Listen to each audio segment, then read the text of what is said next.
Welcome back, ankle pickers. We are here with a full cast and a little makeshift episode here.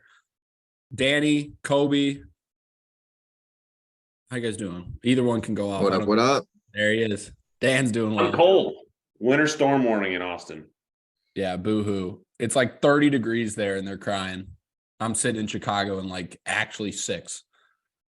So we got a little makeshift episode, as I alluded to. It's set the spread later. We're going to do recap now, and then Kobe's going to mix in a little news and notes later as well. So let's start with, I guess, the recap. And it's recapping UFC 283, Jamel Hill versus Glover Teixeira, Brandon Moreno versus Deverson Figueiredo. But we'll go down the card and kind of just start from where I guess we had a couple bets. So, and I'll also add some of the finishes. Kobe, do you have all the bonuses ready? Cool. So Daniel Marcos extends his undefeated streak, 14-0, KOs, Seaman Oliveira. Any surprise here for anyone? I mean, I know Dan and I were lukewarm on this one to begin with. We spoke, Reece, you and I on the phone right before this one started, and both kind of had a similar read where Simon just might not all be that cracked up. And so this one wasn't so surprising. But an electric way to start the card. Yeah. And this whole card was rather electric. I lost a quarter unit on Zara Farn, and I'm actually a little upset about it too, because the read was fine. It was that she was going to use her range. She was going to be super rangy. Nunes wasn't going to shoot for a takedown. But and they looked like different weight classes, like complete, multiple. Yeah. But ultimately, when someone is so trash, like just so trash, they can't make up for it. So basically, Farn, I believe, won the first round and then just it completely expended her gas tank, and it was just throwing the jab out very loosely the rest of the way. So I was disappointed in that one. Split decision. Dalby beats Warley Alves. This one bothered me because it went to decision. I'm like actually shocked by this. This is the first fight in Alves' entire career where he actually managed his gas tank reserve. So and couldn't manage to pull out the third though. Nicholas Dalby, impressive performance, turning back the clock a little bit. It's just weird too, because both of them set records for significant strikes landed. Both of them were striking, high volume, landing, but the finish just never came. Terrence McKinney gets flying kneed by Ismail Bonfim. This was another L for me. I did not see Bonfim on film this dynamic of a striker. The line sussed me out a lot, the fact that it was even. Here's my question about this fight in particular. Is this, holy shit, Ismail Bonfim is legit? Or is this, holy shit, Terrence McKinney looked horrible, looked flat, looked lost? If you ask Terrence McKinney, he thinks it's one of the worst performances he's ever had. But I personally came away from this card thinking, what a coming out performance for both Bonfim brothers. This was UFC Brazil, UFC Bonfim. Yeah, they both performed phenomenal. And I guess we'll just get to the other Bonfim. Gabriel Bonfim, the undefeated brother, the brother that I think gets a little bit more praise for his talent, guillotines Munir Lizez in 50 seconds. First round guillotine. Embarrassing performance from Lizez, in my opinion. I expected a lot more from him. I expect him to be able to stay at range. His IQ failed him there. But both Bonfims get nasty finishes. Kobe, did both Bonfims get a little guala guala? No, we jumped the gun a little bit. So Ismail did, not Gabriel though. Interesting. Yeah, the flying knee was nasty, and it's a great way to start off the year. A lot of really good finishes. And the Ismail Bonfim is one of those that I think come December we'll be talking about and bringing up still. But I can't help to think that Ismail Bonfim is going to be a fade for me in the future. Not that there was anything he did wrong here. He looked great. I just think Terrence McKinney looked horrible. He looked flat. He looked lost. And I think that these Bonfim brothers with the name Bonfim are going to have some heavy price tags after this performance. Cody Stamann, unanimous decision against Lacerda. I wasn't impressed. Dan, I think your read on Stamann is starting to look more and more true than my read on Stamann. Is Cody a top 20 bantamweight? At this point, I just can't say he is. And yeah, I was unimpressed with his wrestling too. I know he was trying to stay upright, but man, that fight was way too close for a guy in Luan Lacerda being just not the same skill level. Yeah, it was a bad. He got enough to get it done, but if you're sweating that 330 ticket, I had Cody in a couple parlays, not a ton, not as much as Moises and Gilbert. But out of the big favorites on this card, Cody looked the most unwarranting of that type of price tag. Definitely. Gallatin Almeida, ground and pound murdered Shamil Abdurakhimov. Kobe notifying me, 50K. It's honestly, at this point, it just seems like something that's like a foregone conclusion for Gallatin. There was I think there was a little concern that he was going to gas if Shamil could weather this, but it was a tale of two wins there. I mean, Gallatin had all of it. Shamil had nothing for him. And I don't know. I mean, is Gallatin going to stay at 265, do you think? Do you think he's found a home here? He hasn't really beaten up on anyone notable. I think he goes down still. He's still just a frame of a 205er. I was frustrated a little bit. I took a double loss here. I had round one and then under 1.5 in a parlay, and I was frustrated a little bit with Gallatin playing with his food there. Yeah. But 3 total strikes. Ultimately, good performance. What do you say, Kobe? 3 total strikes for Abdurakhimov. I mean, there's a reason why. Crazy impressive. There's a reason why Shamil ducked 15 fights in a row. I mean, you could see that he didn't want this. You could see this was kind of forced. Gallatin is a great combination of what you look for in a mixed martial artist. I want to see him utilize it against someone not named Parker Porter, someone not named Shamil Abdurakhimov. Like, I'm looking for him to actually, I guess Danilo Marquez, he beat up pretty bad, but I want to see him. Let's give him someone. You know, I feel like we're slowing his performance as well as the UFC likes to do. Okay, we touched on Bonfim. Okay, so last couple prelims, and I'll just go through all of them, and we can talk about where we want to talk. So Thiago Moises, submission over Cosa. Bruno Ferreira with the counterlift hook KO over RoboCop, and then Ior Pretoria KO's Shogun Hua on his retirement fight. Where do we want to start here? I think Moises we don't need to touch much on. Dan, you had a great read. Nope. You said Moises is going to mow him. That's what happened. Moises is a bad levels. Yeah, levels to this game. And I'm glad that we didn't see the Yoel Alvarez Moises and that he's advanced from there. Bruno Ferreira, RoboCop. I want to talk about that. What do you make of this? I mean, Bruno Ferreira is a guy. RoboCop. What's up? It's just classic RoboCop to me. You're not concerned for. I want to say, are you looking at Bruno Ferreira as a legitimate contender at 185? I mean, he's undefeated and every single win came in the first round, or at least his last 6 or 7 have all come in the first round. He's gotten triangle chokes, rear naked chokes, and KOs in his last he's finished every fight in the first round except one. And that fight was still a finish. So are we dealing with a guy that makes his UFC debut and annihilates RoboCop? Like, are we talking about a guy here who can legitimately contend at 85? Or is this more of a kind of like what you said, a classic RoboCop stand and bang, don't look much more into it? Yeah, I definitely didn't look much more into it. I took it as a puncher's chance when you get out into the center of that cage.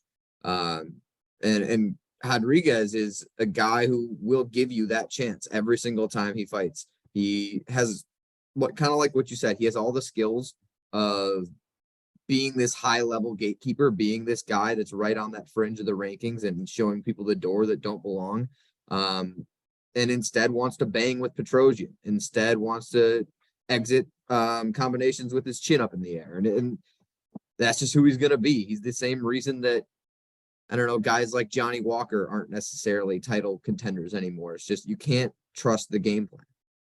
Yeah. And Johnny Walker's getting better, and we'll touch on that in a second. It's just interesting because I think moving forward, when you look at Gregory Rodriguez, you have a guy who it's going to be tough to bet against, but also tough to bet for due to the decision-making. Bruno Ferreira, though, for me, unlike Ismail Bonfim, is a guy that I'm actually starting to watch, given the fact that the bottom of 185 outside the top 7 guys, I think is really weak. And so I'm looking for this guy to potentially stack up a couple more finishes and then have a massive price tag against a guy that he should not have a massive price tag on.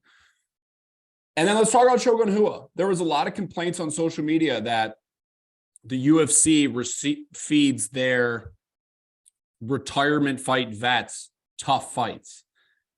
Is that how you felt about this? Or because my opinion on it was that Shogun is just so beyond washed at this point that no matter who you gave him, he was fucked. Because Ihor, I don't have Ihor bookmarked as a top end contender at all. I think this was more along the lines of you can just never back a guy who retires before his final fight.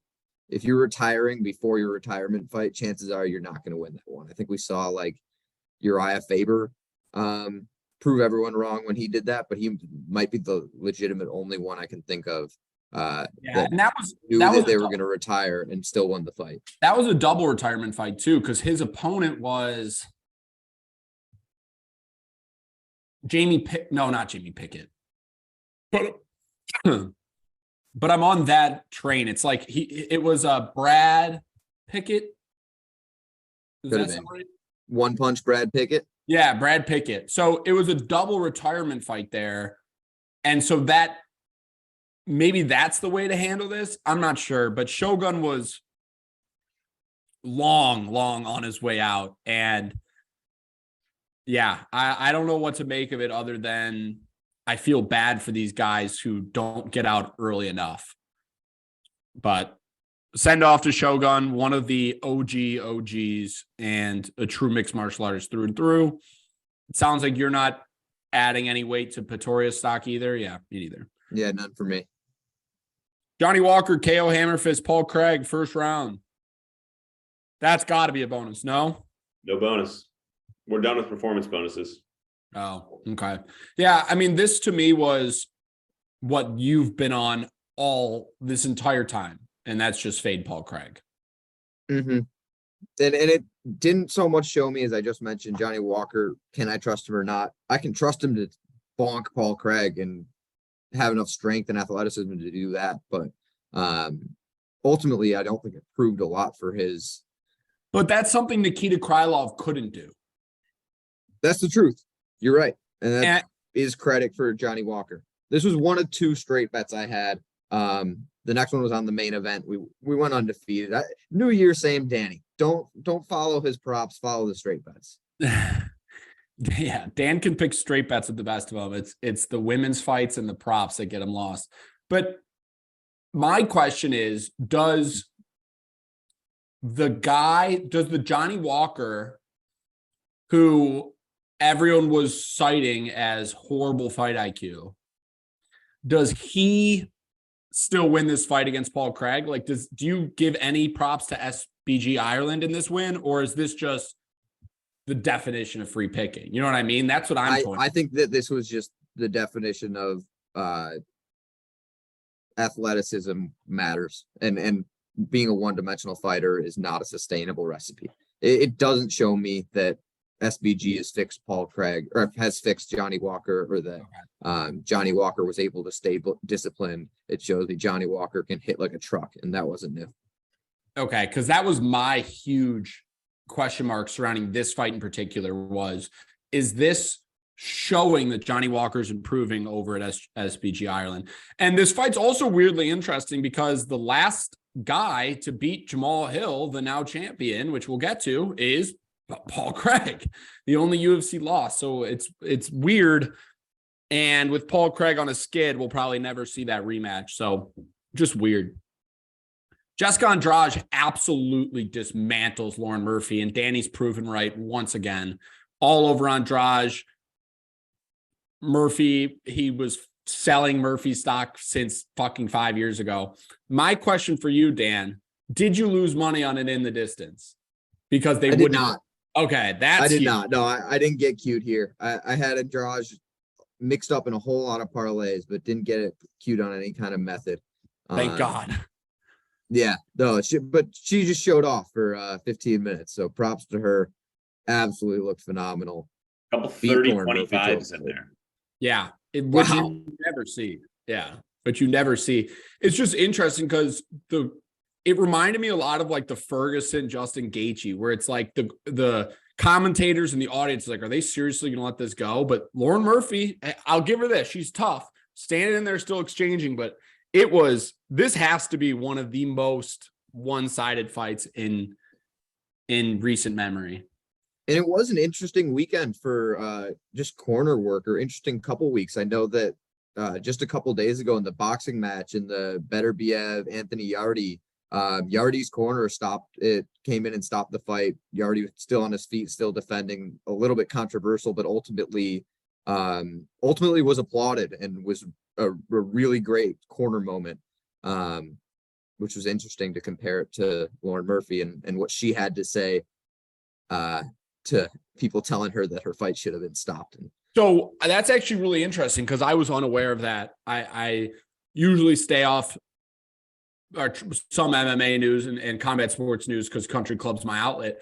But so I want to actually watch that to see that. But what did Lauren Murphy say about? Lauren was all pissed at everyone claiming that they should have stopped the fight or that her corner was in any way, shape, or form doing their job poorly. She said that she was responsive on the stool, that she was trying to do what her corner was instructing her to do. Then ultimately she just ran into a really tough fighter, but at no point was she or her corner thinking about stopping it. Yeah, and Lauren Murphy's a different. It's so tough because there's two parallels to this. There's the parallel of I understand why the ref didn't stop it. Lauren Murphy was defending. She was striking back. Like, I get it. At the same time, I get why people want it to be stopped. Lauren Murphy, outside of a Hail Mary punch, had no shot. Mm-hmm. And so that's a consistent debate that happens inside the sport of mixed martial arts. It's something that's always evolving. But I would like to see, especially with, I was going to say younger fighters, but older fighters too, the corner really sit and decide if their guy genuinely can get out of this. You hate to see the Max Rozkov situation where he has to call it. His corner's imploring him to get back out there, and he has to say, I'm done here. And tough scene. Okay. Real quick. Yeah. No official women's dog plays by our science last week because Josiane Nunez and Jessica Andrade both closed in the 500 range. Zara Farron. Yes. Alternate science. Yep. Went 2-0 though, which is a dangerous game, and we're not necessarily advocating for that. But I'll tell you real quick. Last year, there were 17 fights that qualified for alternate science and 5 units on each of them. 16 winners, 17 fights, 5 units on each of them would have netted 13.8. Yeah, it's just so tough because it's a dangerous game. It's a dangerous game. And I know the fight too. It's the Angela Hill loopy, which Danny and I could have told you to stay clear from out of the high 400s. But like, Santos Shevchenko was fucking close. Like, there would definitely be some nail biters. Even this week, Nunez Farron. Yeah, you would have had a sweep. It would have been a free, call it 2 units. Well, I'm not saying that it would have been free. I'm saying it was a sweat. Definitely for the Farron. I'm still pissed about that bullshit. But Lauren Murphy's not a sweat. Lauren Murphy died. That was nuts. But Jessica Andrade continues to prove to be the second best flyweight and strawweight to live. She's always the second best. She smokes Lemos. She smokes all these contenders, but then when she fights Shevchenko, she gets crucifixed. So I don't fucking know what's going on with her. Oha. Gilbert Oha. Burns rolls through Neil Magny.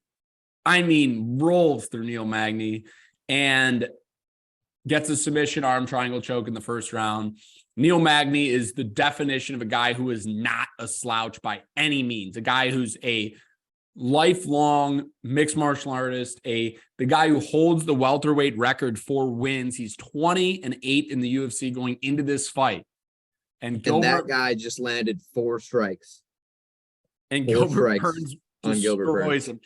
Another thing I want to mention this is I was having a debate with somebody talking about how Shavkat should get a title shot before Gilbert Burns if he beats Jeff Neal. And I don't want to get too far down this rabbit hole, but Shavkat guillotine Magny with 2 seconds left in the second round.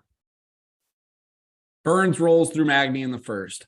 I'm just saying one looked more dominant than the other. That's all. A 5-round Gilby Shavkat.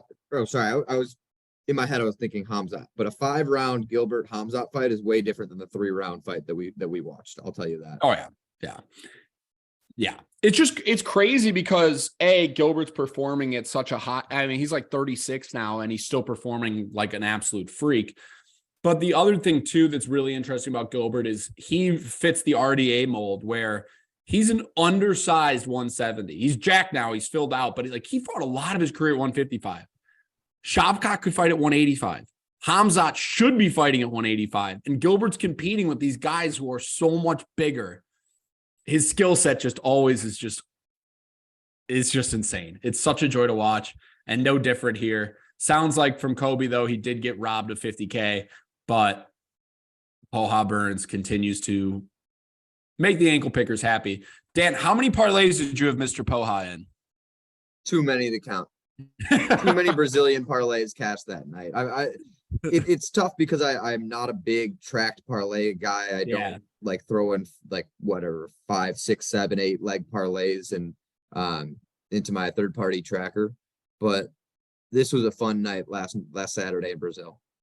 Yeah, it was. Also, Gilbert, I have decided and I know this is already known, but he is the single best Poha in the game. He really is. It is so, it just gets you fired up. And you heard a great one this weekend. Moreno defeats Deverson Figueiredo via eye stoppage in between rounds, the third and the fourth. It was pretty one-sided. I had Moreno up 3-0, so it wasn't as controversial as people are making it out. But is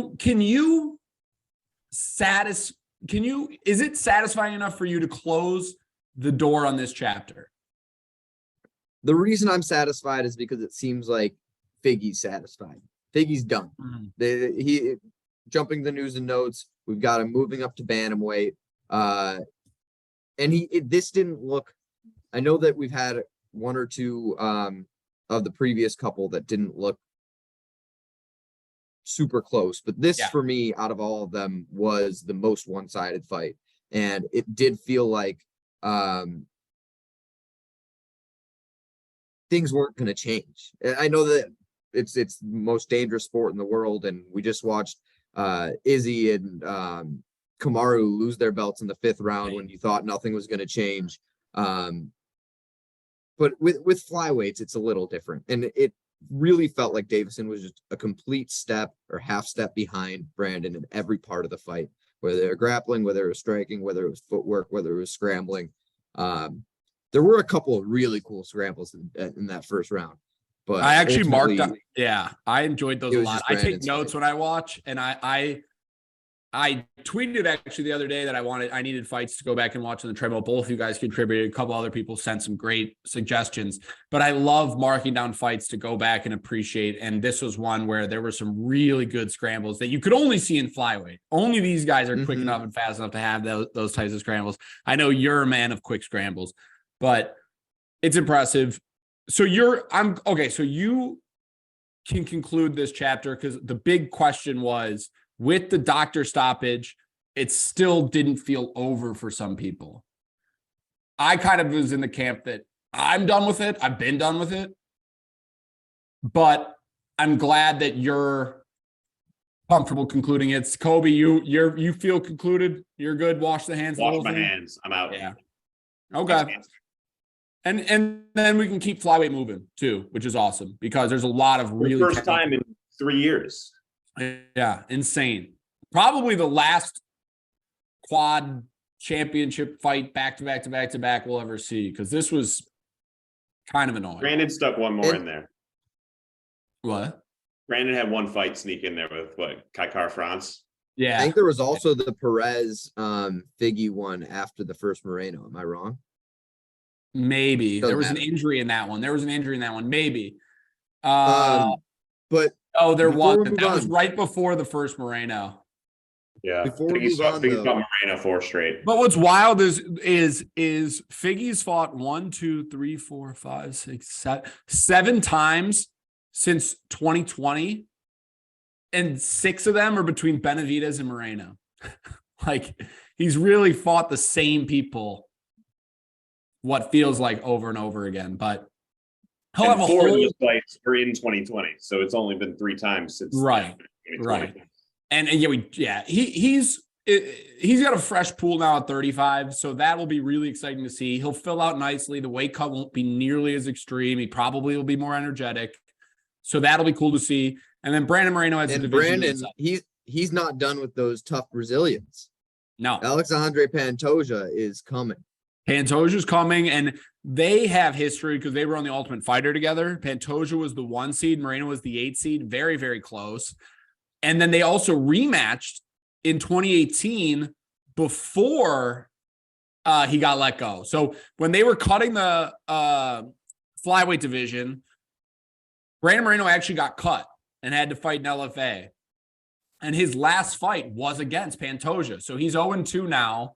And now you have the best version of each of these guys. So that's a great storyline. And then there's a couple other really good, I think this is going to be the year of Amir Albazi. I think this is going to be the year of Manel Kate. So a division that Dana was trying to gut is now, with this out of the way, one of the more exciting divisions, in my opinion. I am excited to see how it plays out. Plus Okay. Muhammad Makayev. What's up? Plus Muhammad Makayev. Yeah, that's the scary part that we're talking. Rising. Yeah, it's insane. And there's even more unbelievable guys we didn't even name. So 125 is shaping out. I bet we have a lot of fights at 125 this year. Unanimous decision, Jamal Hill, Glover Teixeira. Glover Teixeira is so fucking tough. It is insane. The fact that I made a tweet the other day, and it was such a shocking tweet, but Forrest Griffin and Glover Teixeira are the same age. I mean, that had to sit with me for a second. I was like, what the fuck? What Glover's doing at 43, his durability, his heart, his ability, it's truly something that we probably will never see again. I don't know how you could. It's insane. I also want to give a tip of my cap to you, Dan. You were all over Jamal Hill. I thought that if Jamal Hill couldn't finish him early, he was screwed, and that was proven to be false. He looked good in the takedown defense. What? Yeah, my main thing was the takedown defense and the get-ups. I knew that he would get down eventually, but I didn't think he would stay down. And the 2 for 17 from Glover kind of shows you that that's how the grappling went. It was a part of the game, but it was a one-sided part of the game that Jamal just was able to shut that part down and throw 250 freaking strikes. Yeah. And I really wanted to compliment you on that because that was a read that it was way over my head. I thought that the first round Jamal Hill could land those bombs. He obviously is an extremely hard fight, tough fighter, throws hard. But I thought that Glover was going to be able to get him to the ground and also dominate on the ground. And that just was not the case. But again, Glover getting that takedown in the 5th round. I mean, that's something that if you can't rally behind that and get amped up, it's Glover's climbed the ranks in the recent years as a guy that I always respected to now a guy that is one of my favorite fighters to ever do it. So he got a great send-off. Shogun got a great send-off. Brazil showed out outside of the title fights. All in all, I think it was a successful card. I enjoyed myself. Did you guys have a good night? Was it fun? Doing a little boozing, sucking back on grandpa's old cough medicine. I was actually watching in a bar in San Diego, so big Tijuana influence. When Brandon Moreno was on, it was a blast. Yeah, that I love when you get, because in this sport more than any other sport, people rally hard, and it's fun when a guy with in the crowd goes to war. But we had, what was it, 15 fights, 10 finishes. We take those. A lot of first rounders too. Only to mention, fight of the night, Jamal Hill, Glover Teixeira each took home $50K. Nice little send off. Very deserved too.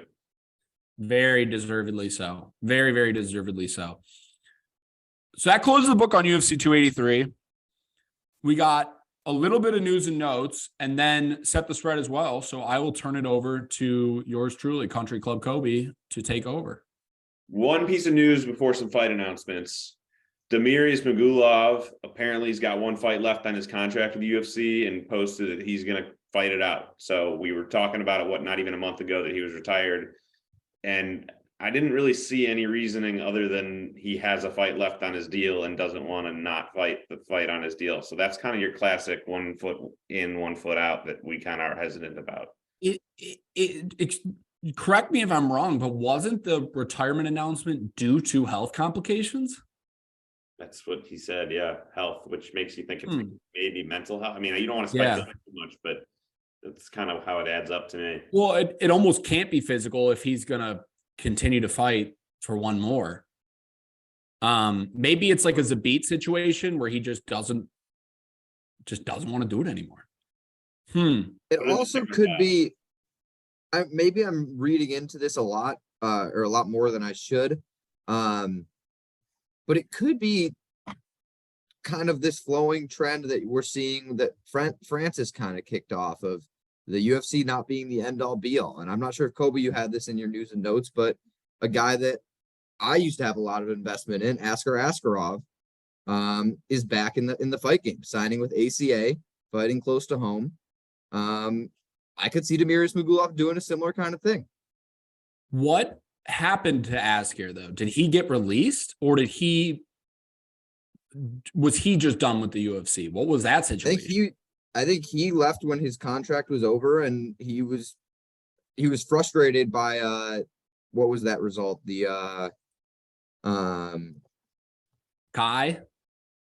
Yeah, I think it was the Kai decision or something. But yeah, he was frustrated. His contract was up. He left and retired, ultimately to join a new promotion. Well, are we seeing a change currently? Because you got the UFC investing time and energy and resources into Power Slap.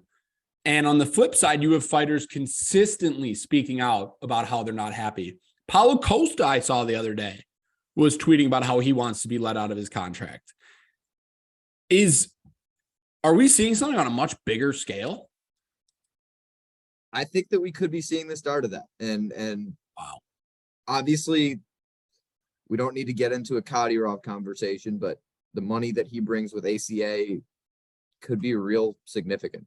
Well, it's just interesting because you and I both have been lucky enough to have the opportunity to work with Bellator and PFL, and they have amazing stuff going on over there. I mean, amazing stuff. The tournament settings, the Grand Prix, the brackets, the rosters really filling out nicely. We mentioned you just said tournaments 3 different ways. I'm the man. He said tournaments, Grand Prix, brackets. Come on. Well, no, I meant the tournaments for the PFL playoff. Bracket is the Grand Prix. So I said the same thing twice. Whatever. Fuck you, Danny. It'd be a mistake to just ignore all the movement that's going on peripherally to the UFC. But for now, the UFC's got the best talent, it's got the biggest name draws. But it'd be wrong to just disregard what's going on around it. Interesting though that Demir's. I think you're right. It has to be mental. Oh, sorry. And this is the quote from Askar. Due to the fact that my return was delayed for health reasons and it was my last fight under contract, the Roy Val fight, I asked the UFC to release me. So he's claiming partial health and just partial contract. Playing both sides. So I always come out on top. All right, I've got some Shout out fight. to the Eagles. Shout out to the Eagles. Go Birds. Go Birds. Fight announcements that don't have lines made yet, but I'll rattle through these. Stop me when you're interested. March 4th at UFC 285. Jalen Turner and Dan Hooker. Extremely fun fight. Is that March 4th in Perth? No. Or no, that's Jones Gone in Vegas. Yep. Interesting. That'll be awesome. The following weekend at the Virgin Hotel, so in person, but a smaller venue, heavyweights Romanov and Volkov fighting against each other, ranked opponents. Yeah. Very fun. Do we get Volkov, or I guess this is because it's at the spread, but I was thinking, interestingly enough, we probably are going to get Volkov at a dog price, which is interesting.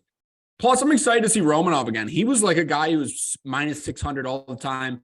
Danny and I, mainly spearheaded by Danny, like the Tabura side in that one. And so it's interesting to see him return now. Excited to see that. That's the co-main on the Piotr Jan Marab main event, and we still have yet to see lines for either of those fights. But okay. I'm very interested for that Marab Piotr line. We got to get on that one ASAP. That's going to be a big night for Eastern Bloc countries. Romanov, Piotr Jan, Said Nurmagomedov. And me. Couple of fights at UFC 287 in April. I don't think that there's even a site announced yet for 287, but I heard Miami. New York. Oh, I heard Miami. We're hearing opposite things, but East Coast big night. I heard Miami's in the running for one of these cards. I don't know if it's precisely that one, but I know Miami's name's been tossed around a lot. Also, Danny, this entire time, all I could think about is trying to figure out another name for tournaments. Can't even think of the word words. Raul Rosas Jr. and Christian Rodriguez will be on the, I guess, probably the main card of that UFC 287. Raul Rosas, big test. Yeah, I was going to say. Is it though? Like white glove treatment that a lot of other prospects get in the UFC. I mean, I was kind of gave Tony Gravely a tough fight. Yeah, but I still think this is still a slowish build. Or was that JSP? It was JSP, but I still think this is a slow build. You got a guy in Rosas Jr. I mean, it's still a slow build, in my opinion. I do respect Christian Rodriguez a lot, but you got a 25-year-old versus an 18-year-old, a guy who's also relatively raw. But this will definitely be it's definitely not easy. I don't want to brush over that. Unlikely to be on the main card, but the same week, Kelvin Gastelum and Chris Curtis. Gastelum getting rebooked from the first fight card of the year. I don't even know what to think about this anymore.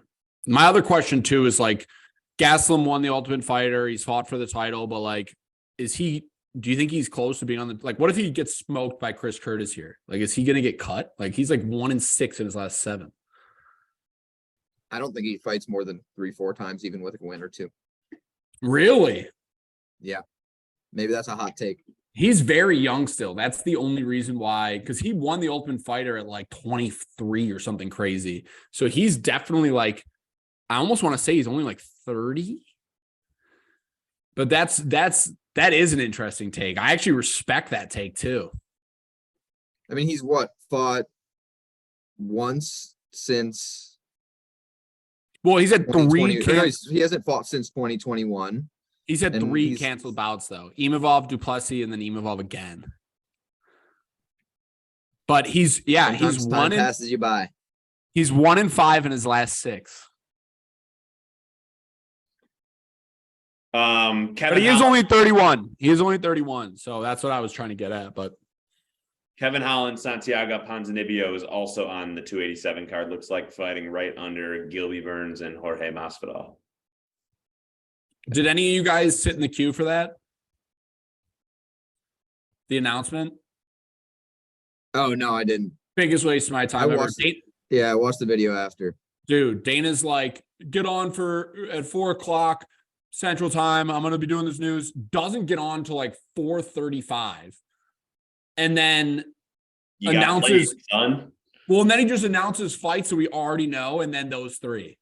The Pereira Izzy rematch, the Burns, Masvidal, and then the Ponzinibbio Holland were the only things he announced. Everything else is just recapping. So he basically stole 50 minutes of my life. So the first two we'll get to in a little bit. We have lines for those. We're going to set spreads on those. Two more that we still don't have lines for. We don't have line on the Izzy Pereira. We have lines on the other two. We do have Izzy Pereira. We don't have Holland. Oh, okay.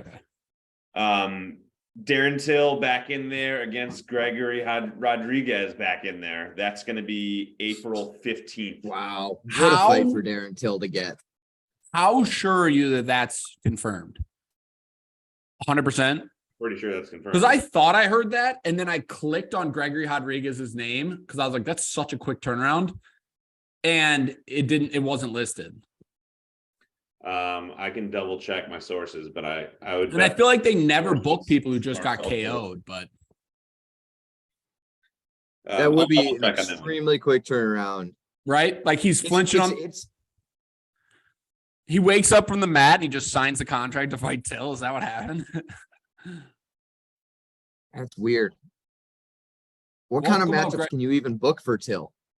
Someone that's got to sell a fight, but won't beat him up? Right. And Gregory Rodriguez might beat him up. You got to do a guy that is only willing to stand and will only do it for like 5 to 8 minutes.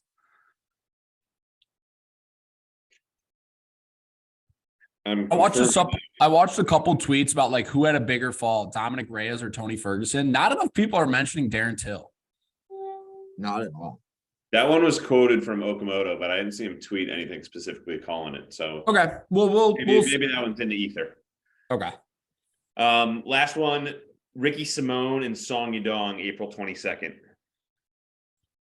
Very fun fight. Yeah, that's an elite tough test for Song. Yeah, I was gonna say the stylistically. Yeah, it's a tough test for both, but that's a very. I think Song will be favored, and it'll be his toughest test that he's ever had. Yeah. I think Song might start favored, but it might close in favor of. And what's interesting too is you got a guy who trains with Uriah Faber. Uriah Faber beat Ricky Simone on a freak check left hook, but they have Uriah's style is very interesting because Ricky's so heavily wrestling. They both train on the West Coast. This fight's one of the more exciting ones out of the bunch.